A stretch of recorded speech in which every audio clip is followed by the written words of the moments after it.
Karen Lovejoy came up to me and asked me if I would do a little bit of volunteer work for her. And she was the head of a summer youth program for elementary school students at the school. And they were doing a whole session on the circus. And she asked me if she knew I did balloon animals, and she asked me if I would come and bring some of the balloon animals to make for the children just as a fun activity during the circus period. And I said, sure, I'll be happy to do that. And it was like a week and a half, 2 weeks in advance that she asked me, and I hadn't really thought about it much at all until the night before I was ready to go over there. I was lying in bed, and I thought, I got all my balloons ready and everything, and I thought, well, I can't just walk in there and make balloons. I need some sort of an introduction or story or something to go along with it. And I was lying in bed trying to think what I could do, and then it occurred to me.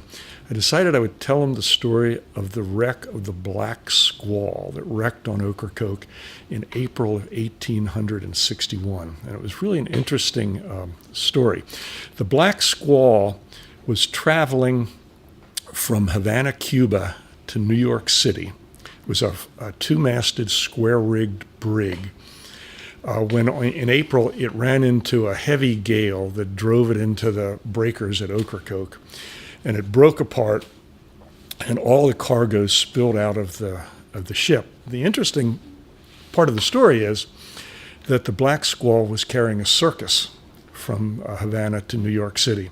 And when the ship broke apart, all of the circus paraphernalia washed out of the ship and wound it up on the shore. There were the big rings that the wooden parts that they used to make the circus rings, and juggling pins, and trunks of colorful costumes and trapeze paraphernalia and juggling pins, and the tents washed ashore, and the poles for the tents and everything. But the most interesting thing that washed ashore were the circus animals, and there were lions and tigers, bears, hippopotamuses, and camels and giraffes, and all these exotic animals that washed ashore on Ocracoke. And I was telling all this story to the children about all these animals, and they were just fascinated with the idea that all these wild animals were wandering around Ocracoke 150 years ago.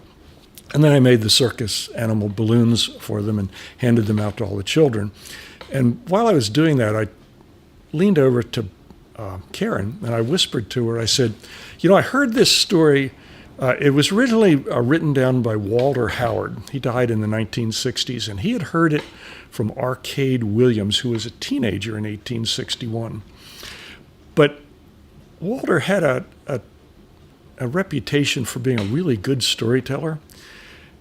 And I got thinking, I don't know if this story is really true or not, but I just whispered that to Karen. I didn't want to tell the children this, but at one point I'd read that the Black Squall had been carrying a load of sugar.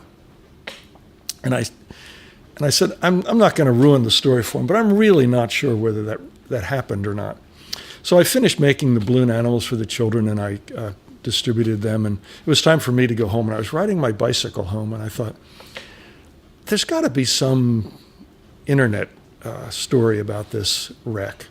So I went back to the computer, and I did a little internet search, and in about, 4 or 5 minutes, I discovered that there was, in fact, a ship called the Black Squall, a brig, that was traveling from Havana, Cuba to New York City. And on April 8th of 1861, it ran into a gale and pushed it ashore, and it wrecked. On the website, it said in the vicinity of Cape Hatteras. So I thought, well, that part of the story is true, at least anyway. But the interesting thing about it was that the website was really about a man named William Nixon, and it was about how he had died on that ship. And what was interesting about it was that this was not a website about shipwrecks. It wasn't a website about the Outer Banks or Ocracoke. It was just a website that referred to this William Nixon. And the reason it did that is that William Nixon was the nephew of James Nixon, who was the owner of Nixon's Royal Circus. And the Black Squall was, in fact, carrying Nixon's Royal Circus from Havana, Cuba to New York City when it wrecked. And I thought, this is wonderful. It really did happen. It was a circus ship wrecked on Ocracoke, and all those wild animals were running around on the island.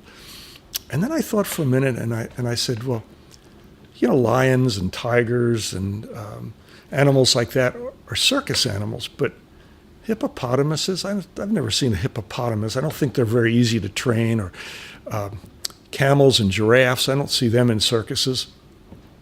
I thought, well, maybe he took some poetic license and he added those animals just to make it a more colorful story.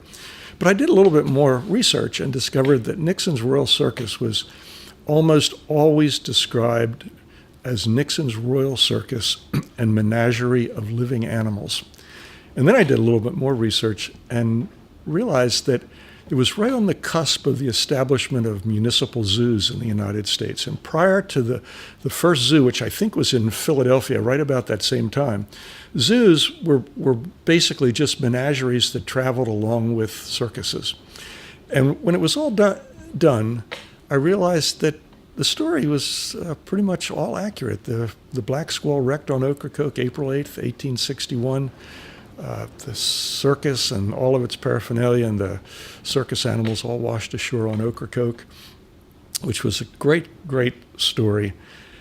And what I learned from it was, everything else being equal, I decided to always trust my local sources about stories like that. And that's the story of the Black Squall.